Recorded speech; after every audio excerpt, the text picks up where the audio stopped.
Versailles, remarquait avec humour le chanoine Alexandre Charles. Étienne rentra donc à Annonay. Étienne demeura très passionné par les problèmes techniques d'aérostation, d'autant que son frère Joseph allait prendre le relais avec la construction à Lyon du Flessel, le plus grand ballon de tous les temps, plus de 23 000 mètres cubes. Jacques de Flessel, intendant de la région, avait demandé à Joseph de préparer une expérience plus spectaculaire que celle de Versailles et susceptible de promouvoir l'image de marque de Lyon, ce qui fut fait.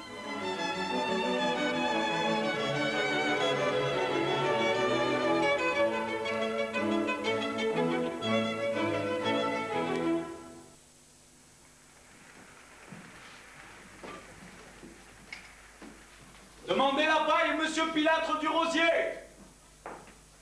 Dites, monsieur de Montgolfier, qu'est-ce que j'aimerais monter dans le ballon avec vous? Ah, nous sommes déjà 7 voyageurs, et la nacelle n'est pas grande. Oh, mais je suis plus léger que là, je pèse rien. Je vois, tu n'es pas gras, mais comment t'appelles-tu? Laurent Mourguet, je suis apprenti tisseur chez mon père. Je pourrais vous en tisser des belles étoffes pour faire vos ballons, vous savez. Mais il en faudrait des milliers d'hommes. Oh, je suis pas ça près. Allons, il est temps, tu voyageras une autre fois, Laurent. Eh ben, tant pis. Mais c'est vrai que la moitié des Lyonnais travaillent la soie? Oui, il y a 14 000 métiers qui battent dans la ville. Enfin, quand il y a de l'ouvrage, c'est pas tous les jours. Et quand il y en a pas? Eh ben, on se débrouille. Ou alors on crève la faim. Alors vous voyez, monsieur de Montgolfier, les Lyonnais, ils en ont bien besoin de vos ballons dans les airs pour oublier les misères de dessus la terre, puis pour rêver un peu. Mais dis donc, Laurent, tu n'es pas sot, tu es allé à l'école? Non, j'ai jamais eu le temps. Oh, mais je sais lire, enfin, à peu près. Je sais pas écrire, c'est ça l'embêtant. Remarquez, j'ai pas besoin puisque je parle. Oui, tu parles, mais c'est dommage, mon garçon, que tu ne saches pas écrire. Oh, bah j'entends, je vois, je retiens tout. Je vais au théâtre. J'aime bien voir jouer la comédie. Ah, le babillard. Allez, un autre jour, il faut que j'aille m'occuper de ma sphère. J'ai de la boue plein mes bottes. Eh ben, dans un quartier pareil, c'est pas étonnant, vous savez. Laurent, tu nous as encore faussé compagnie? Ben non, puisque je suis là, voyez pas. Ne peut ta fille pas tomber à la vie du dimanche? Oui, madame, je vous y promets. Il n'importe, s'élever dans les cieux, c'est un péché d'orgueil. Pas du tout, monsieur l'abbé. Et l'ascension de Jésus-Christ. Qui vous dit qu'elle ne s'est point faite en montgolfière? Parle de sacrilège, madame. Oh, Chers amis, alors quelle vraie surprise!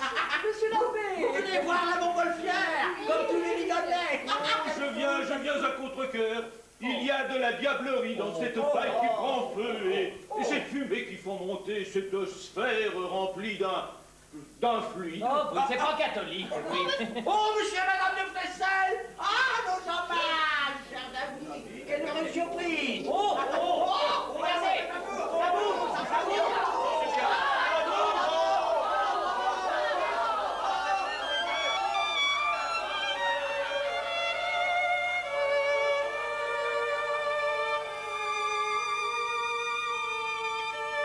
Mais l'histoire ne serait pas complète sans rappeler la mort tragique de Pilâtre de Rosier. Trouvant le ballon à hydrogène de Charles susceptible de voler plus longtemps et plus loin, estimant que la montgolfière permettait de mieux descendre et monter à volonté en maîtrisant l'intensité du feu, Pilâtre de Rosier eut l'idée de combiner les deux systèmes. Romain et Pilâtre réalisèrent l'aéromontgolfière La Tour de Calais qui, décollant de Boulogne, devait permettre la traversée de la Manche, réussie en sens inverse par Blanchard quelques jours plus tôt avec un ballon à gaz. Les montgolfiers lui écrivirent pour le supplier de renoncer au danger que représentait un feu sous un ballon à hydrogène, mais en vain. Le 15 juin 1785, une flamme bleue jaillit au sommet de la tour de Calais 20 minutes après le décollage et ce fut l'explosion. Pilâtre fut tué sur le coup et Romain expira dans les bras de ses sauveteurs. Première vedette de l'espace, Pilâtre de Rosier en fut aussi la première victime. Je ne connais qu'une manière d'apprendre une science, c'est de la créer, écrivait Joseph de Montgolfier. Vous avouerez avec moi, Bruno Gillier, que Joseph avait magnifiquement créé cette science qu'il ignorait plus ou moins, puisque 2 siècles après, les montgolfières sont toujours en tissu et les nacelles sont toujours en osier. C'est vous, Bruno, qui avez présidé à la reconstitution historique que nous venons de voir. Où avez-vous puisé vos sources d'information, car les techniques sont très différentes des techniques actuelles? Eh bien, tout d'abord, nous avons travaillé, disons, à plusieurs, avec évidemment notre président Xavier Frachon, Et l'histoire est venue d'abord des documents qui existent dans la famille depuis très longtemps et qui peuvent être compulsés à condition de les demander à qui les possède. Oui, bien sûr, mais enfin, malgré tout, entre lire quelque chose et puis le réaliser, avez-vous répété de nombreuses fois ce que nous venons de voir? À dire vrai, les documents de l'époque sont assez restreints sur les moyens exacts qui ont été mis en œuvre pour lancer ce ballon. On a imaginé... Honoré comme il se doit, Annonay a été la première ville à participer à ce bicentenaire, car toute l'histoire des ballons est partie d'ici. Les autres vols historiques seront commémorés comme il se doit à Versailles pour le premier vol humain et puis à Lyon pour le vol du Flessel. Les Français ont, paraît-il, toujours été chauvins. Quoi qu'il en soit, il y a bien sûr des raisons d'être fiers de ces deux citoyens d'Annonay. Voici ce qu'écrivait à l'époque le frère du roi, le futur Louis XVIII. Les Anglais, nation trop fière, s'arrogent l'empire des mers. Les Français, nation légère, s'emparent de celui des airs. Toujours est-il que lorsque les trois cosmonautes d'Apollo 2, Armstrong, Collins et Aldrin, réalisèrent le premier pas sur la Lune, il s'agissait d'Armstrong qui posa le premier pied, le pied gauche même, c'est précis, sur la Lune, ils envoyèrent un télégramme de reconnaissance aux papeteries Canson et Montgolfier, où Joseph et Étienne étaient nés à Vidalon. Si la conquête de l'espace est encore l'apanage de quelques privilégiés et d'un seul Français pour l'instant, le spationaute Jean-Loup Chrétien, l'aérostation est un sport qui se développe et qui monte. Vous me passerez ce jeu de mots un petit peu facile. Je vous propose maintenant de vivre parmi ceux qui pratiquent ce sport. C'était le 9 avril dernier à Chalon-sur-Saône lors du championnat de France.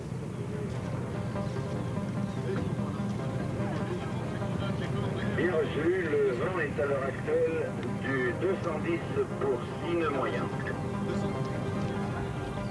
Après la dissolution officielle du corps militaire des aérostiers et une éclipse de 60 ans, une poignée de passionnés songent en 1975 à relancer l'aérostation.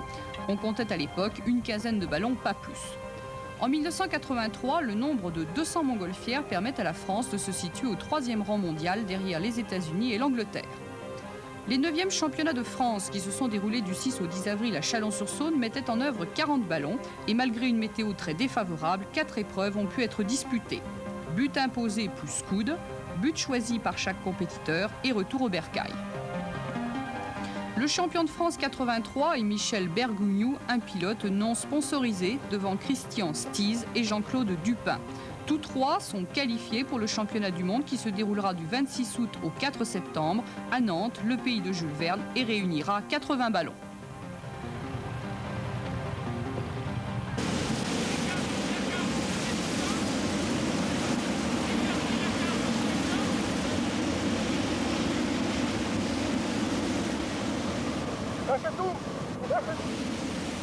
Michel Arnoux, champion de France 79 et surtout recordman d'altitude avec 12 301 mètres et recordman de distance avec la traversée de la Méditerranée, 1154 mètres, 4e du championnat, sera également présent à Nantes.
La montgolfière ne se dirige pas. En revanche, elle se pilote en choisissant avec précision l'altitude de vol pour utiliser les différentes directions de dérive correspondantes à chaque couche d'air. Dans la plupart des cas, les atterrissages sont doux et précis. Mais, qu'on le sache, la tradition veut aussi que l'on baptise, au sens propre du terme, les photographes et caméramens.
Michel Arnoux, vous voilà donc qualifié, j'oserais dire un petit peu repêché pour ces championnats du monde.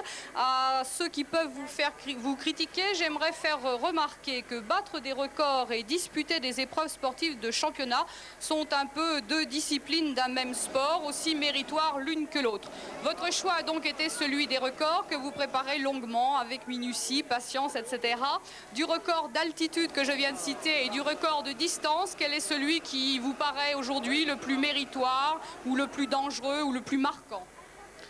Il y a 2 points. Certainement, le plus dangereux, c'est certainement le record d'altitude, parce qu'on est obligé vraiment d'aller aux limites de sécurité.